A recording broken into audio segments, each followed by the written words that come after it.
Hi, I'm Robin Clark. You know, so many people struggle with getting a good night's sleep.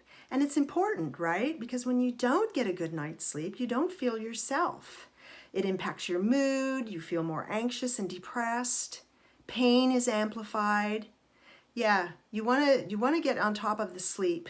And so today I'm going to give you some tips that you can use to help you get a good night's sleep.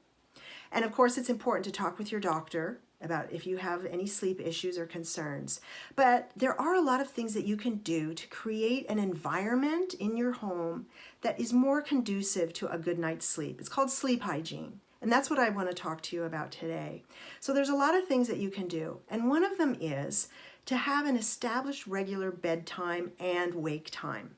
Okay, so, and that even is on the weekends. So you might want to experiment with this. What is the best time for you that you feel the most refreshed when you wake up, as far as what time to go to bed and wake up? But having said that, this is a great tool that you can use that keeps the rhythm going for good night's sleep. You also want to engage in exercise. Exercise has been shown to help sleep, but not 2 hours before bed, because then that can be too stimulating. Okay, so the timing is important on your exercise. You want to also do calming activities at night. Okay, so whatever that might be for you, some deep breathing, use your soothing kit. Both of these, I have some videos that I have done previously that you're welcome to check out and see about, if that would be something you might want to try. Also, whatever your practice is as far as meditation, if you're a person of faith, you might want to implement a prayer time with your meditative time. These kinds of just pleasant activities, whatever you like to do that's calming and pleasant. If there is some discussion about something that is some issue with a loved one, something that needs to be discussed, of course do that. Just don't have it so close to bedtime, okay? That's what we're talking about, is the before bedtime routine. You want to have that be calm. Actually, your bedroom, let's just talk about having a very calming type of environment that's comfortable, all right? So your bed, your bedding, your sheets, blankets, if you're tossing and turning because you're trying to kick the blankets off, well then, try and find a blanket that's comfortable and not too hot for you. Typically you want to sleep what's called sleep cool. Okay, so it's about having the temperature in your bedroom 3 degrees cooler than the rest of the house. In other words, what you're used to. So it's a little bit on the cool side. Somewhere between 60 and 68 degrees is typically good, with a humidity controlled environment as well. All right. You want to also establish a pre-sleep routine, okay? So this can signify to the body to start to wind down and move into a sleep phase, okay? So that for most people would be like brushing their teeth, washing their face, getting into pajamas, perhaps reading a little bit, listening to soft music, something that's calming. Now, I know a lot of people like to sleep with their pets, but it's really important to examine, is that really working for you? If they're disrupting your sleep, you may want to consider having pets sleep in a different place.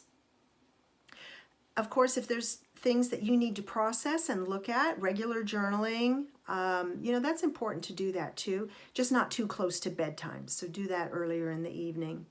You want to also not have a clock visible, because, if you wake up in the middle of the night and then it's the panic, I only have 2 hours before I have to get up.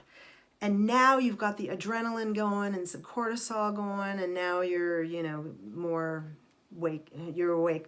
woken up. So you want to have it just be whatever it is when you wake up, and you can do some deep breathing, some calming techniques to try and go back to sleep, okay?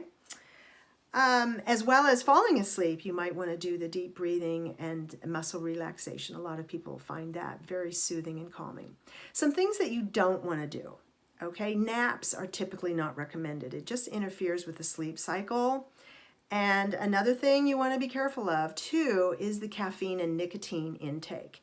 And so a lot of people find that, even just having caffeine noon, 2 p.m. even can influence their sleep. So you may want to take a look at that and be careful with that. Also, don't drink alcohol right before bedtime.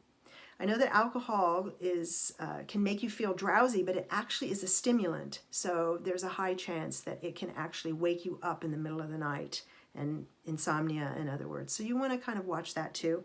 You want to also be careful that you don't go to bed too hungry or too full, and not having eaten highly acidic foods that can upset your stomach and wake you up. You want to also be careful to guard against using electronics 60 minutes before bed, such as TV, phone, any of those that emit a blue light. That's been shown to stimulate the brain, and so you want to be careful about that as well. Also talk with your doctor about any over-the-counter medicines that might be impacting your sleep. We've talked about, being careful about with your pets.